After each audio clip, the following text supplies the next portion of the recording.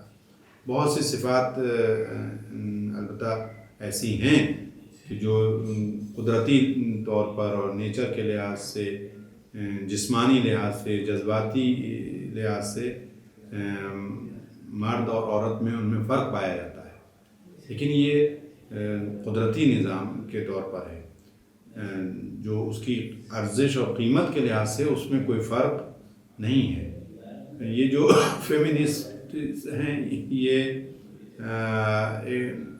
ہمارے اوپر اعتراض یہ کرتے ہیں کہ ہم ایک خاتون پر ظلم کرتے ہیں، اور انہوں نے معیار کیا بنایا ہے؟ وہ معیار بنایا ہے مرد کو، کہ وہ عورت باکمال ہے جو مرد کی طرح تمام کام کو انجام دے سکے، جبکہ یہ خود ایک طریقے سے ظلم ہے۔ اس کی دو وجہیں ہیں۔ پہلی وجہ یہ ہے کہ ایک خاتون کے لیے، ایک عورت کے لیے مرد کو کیوں معیار بنایا جا رہا ہے کامیابی کا، کہ اگر یہ مرد کی طرح سے کام کرے گی تب یہ کامیاب ہے۔ ایسا نہیں ہے، عورت کے لیے عورت معیار ہونی چاہیے، مرد کو معیار نہیں بنایا جا سکتا۔ یہ معیار بنانا خود ایک ظلم ہے ایک صنف نسواں پر، اور ان کے نزدیک جو معیار ہے وہی کہ کامیاب عورت وہ ہے، کامیاب خاتون وہ ہے جو ایک مرد کے طریقے سے سارے کام انجام دے سکے۔ یہ نظریہ غلط اور باطل ہے۔ دوسری وجہ یہ ہے کہ یہ اعتراض ہوتا ہے کہ اسلام نے خاتون کو اور خواتین کو بعض ذمہ داریاں دینے سے منع کیا ہے۔ یہ اپنی جگہ پر یہ بات صحیح ہے کہ منع کیا ہے، لیکن اس کی وجہ کیا ہے؟ یہ اس کے اوپر ظلم کی بنیاد پر نہیں ہے، بلکہ یہ اس بنیاد پر ہے کہ وہ جو اس کا اسٹرکچر ہے، جو اس کی ساخت ہے، جو اس کا وجود ہے، جو اس کے وجود کی لطافت ہے، جو اس کی جذباتی کیفیت ہے، اس کی بنیاد پر اسلام نے اور خدا نے نہیں چاہا کہ اسے ایک بوجھا ڈھونے والی کوئی مشین بنایا جائے، بلکہ ان سنگین جو مطالب ہیں اور مسائل ہیں ان سے محفوظ کیا ہے۔ ہاں، تعلیم کے سلسلے میں وہ ٹھیک ہے، مثال طور پہ وہ جج نہیں بن سکتی۔ اسلامی نظریے کے مطابق ایک خاتون جج کے فرائض اور قاضی کے فرائض انجام نہیں دے سکتی، لیکن کس وجہ سے؟ کیونکہ جو مسائل قضاوت میں آتے ہیں، جو الجھنیں قضاوت میں آتی ہیں، جو کرائم کے مقدمے اس کے سامنے پیش کیے جاتے ہیں، اس کی ذہنیت کے لیے یہ سنگین بار ہے۔ اس لیے اسلام نے قاضی بننے کی ذمہ داری تو اس کو نہیں دی، لیکن ہاں وہ عورت ہونے کے ساتھ ساتھ قاضیوں کی تربیت کر سکتی ہے، ان کو تعلیم دے سکتی ہے، ان کو قاضی بنا سکتی ہے ایک عام انسان کو۔ یہ صلاحیت خداوند عالم نے اس کو دی، اس میں کوئی رکاوٹ نہیں، اس میں مرد و عورت میں کوئی فرق نہیں ہے۔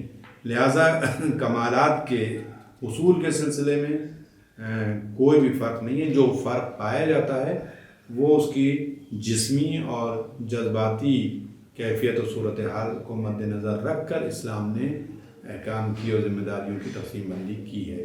اس میں عورت پہ ظلم بھی نہیں ہوتا، اور جو یہ لوگ مرد کو معیار بنا کر اس کے اوپر ظلم کرتے ہیں اس سے بھی نجات۔ اما در پایان جا دارد که از مؤسسه نبع فاندیشن و یا حوزه معصومه قم که با یک ابتکار بسیار خوب یک برنامه‌های ارزشمند آموزشی و تربیتی در مسائل دینی و قرآنی رو مورد آموزش قرار می‌دهد، با یک سیستم بسیار خوب و مدرن خب جای این نوع سیستم ها بسیار خالی بود و شاید بیماری کرونا که آسیب های فراوانی را به جامعه جهانی زد و سیستم های تعلیم و تربیت را دچار چالش و مشکلات جدی کرد و کلاس های حضوری را به نحوی کنسل کرد.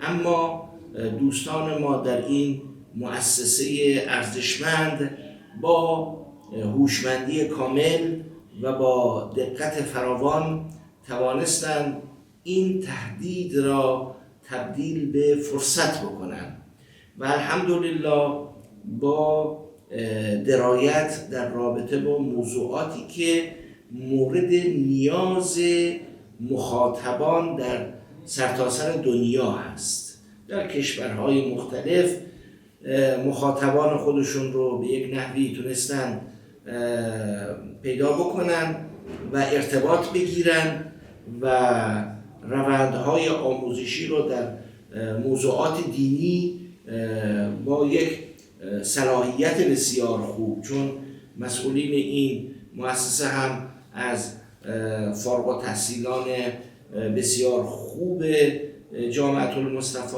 هستند و الحمدلله به این بلوغ و به این کمال دست پیدا کردند که از ابزار روز برای امر تعلیم و تربیت در واقع بهره بگیرند.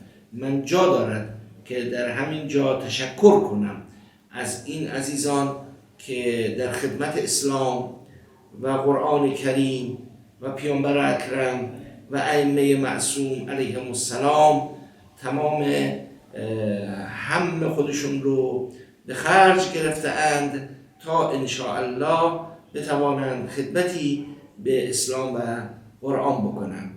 من تشکر میکنم و از خداوند سبحان بهترین توفیقات را هم برای مسئولین این مؤسسه ارزشمند و هم برای شما